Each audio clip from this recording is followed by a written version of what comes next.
Okay, this is just a quick video to explain what you need to do with images for your website. This is the music page which you already know about. And as you can see here, we've got three images and they all look the same size. Okay. Now, what we did in our code when we built our website is that we set the size of these images. So if I just show you the coding inside, this is our columns, and then these are our images here, Kajagoogoo, the Smiths, and Europe. But what you can see here is that we stated the size of each of these images to 200 pixels high by 200 pixels wide. Okay, so that what we're doing is we're sort of making them fit that particular width.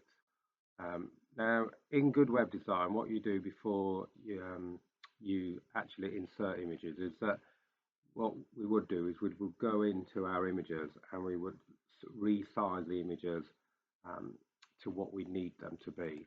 And that would mean that then these images, or this bit of code in here, would not be needed because they would all be the same size. So if I just take you to our images folder, you can see that this is our images folder, and the ones we're talking about is this Kajagoogoo one, this Europe one, and I think it was the Cure one. Let's just check. It was the Smiths and Europe and Kajagoogoo. Now, if I roll over these, you'll see that these images have got a different dimension to the ones on the website. You can see the dimensions of Europe is 640 pixels by 640 pixels. And again, if you look at the Kajagoogoo one, that's 243 by 207. And then finally, the Smiths one is 750 by 668. Now, they're only if you know, if I took out this width and height here for the Europe one, for example, and now that should revert back to the width it is. And there you go.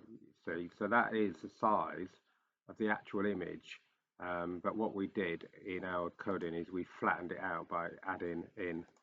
We said we're going to force it to be this width and height.